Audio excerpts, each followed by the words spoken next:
twice a year we get to talk to the position coaches, OTAs and training camp.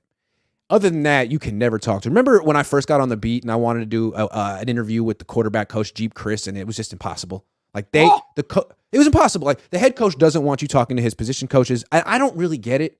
I think he wants to be the only person that talks for the team, and the coordinators have to talk. But if it's up to the coach, no one else would ever talk. So they give you this one day.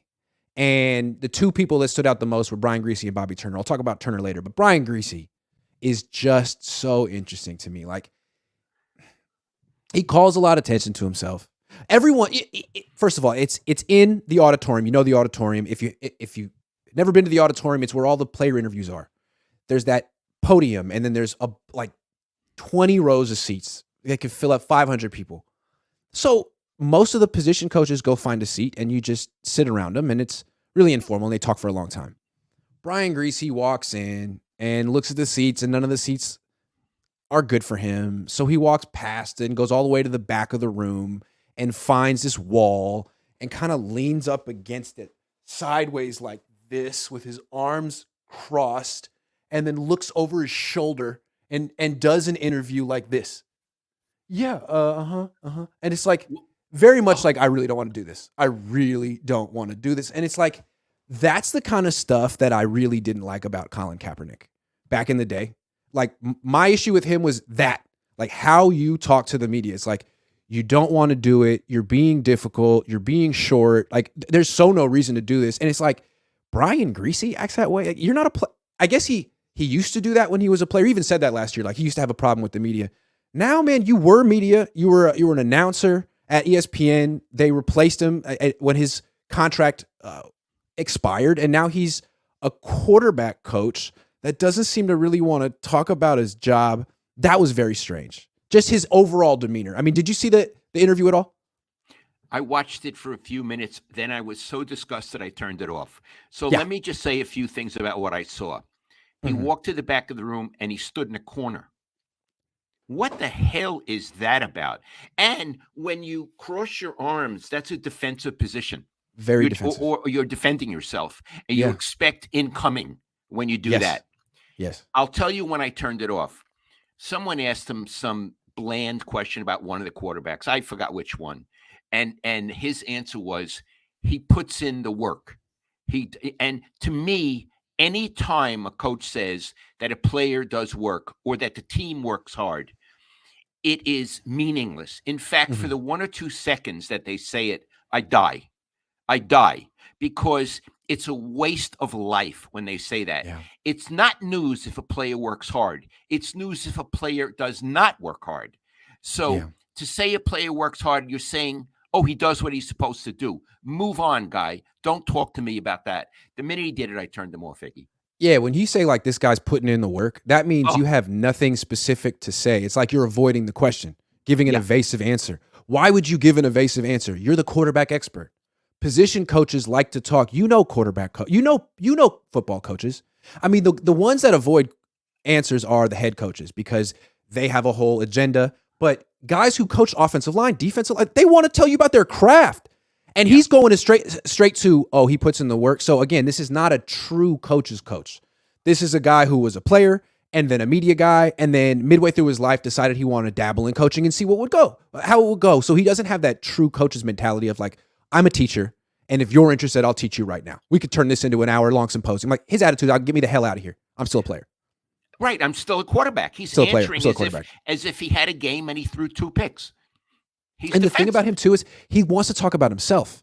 He loves talking the question about like, so how's coaching going for you? And how come you decided to come back for year 2? And it's like, oh, it's a real adventure. And he always references how inexperienced he is and how he's learning about himself. It's like, man, what about your players, man? It's about them at this point. It's not about you anymore. You're in service of them. And you ask him questions about his players, he gives you these really evasive answers. That being said, here's what I gleaned from what he said about the 3 quarterbacks, okay? With Brock, he was very lukewarm on Brock.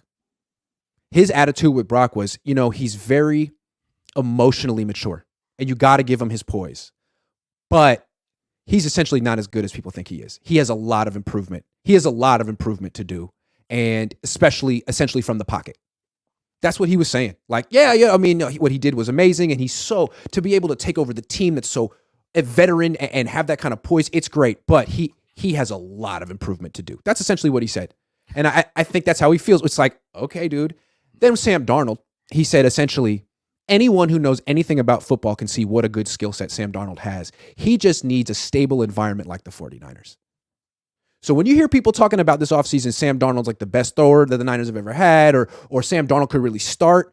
Well, I mean, listen to how the quarterback coach talks about him. He really says like anyone who knows anything about football can see what an undeniable skill set this guy has. He just needs us.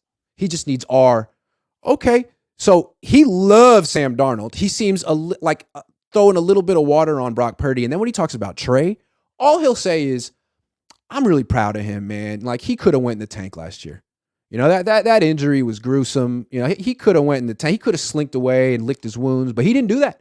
No, he came back and he was around the team, and I'm just so proud of him. Like, how more condescending and patronizing could you be? Like, you don't have anything nice to say about this guy other than you're proud of him? Proud? Like he's a survivor? Wow. So that was his take on the three quarterbacks. He seems like his attitude is, hey, look what we did with Brock Purdy. Just wait till we get started with Sam Darnold. And I didn't pick Trey Lance. I didn't pick this freaking guy. Don't ask me about Trey Lance. Yeah. Yeah. And what I would say is, who the hell is Brian Griese? Thank you. He wasn't a very good quarterback. His No, he father wasn't. was. His father was famous. Who the hell is Brian Griese? Mm-hmm. What has he ever done? Nothing. Yeah. But I just think it's unfortunate. Like if Trey Lance or his agent or anyone is hoping that Trey Lance gets a fair shot here, yeah, he might, but it's not good when the quarterback coach doesn't seem to have any real enthusiasm for him. I mean, he's enthusiastic about Sam. That's the guy he thinks has a real skill set that's undeniable. Yikes. And Iggy, he's also saying anyone who knows anything about football. So if you disagree with Griese, you don't know anything about football. Yeah. So that there's condescending. An arrogance. This is what I really don't like when people, quarterbacks especially, talk like that.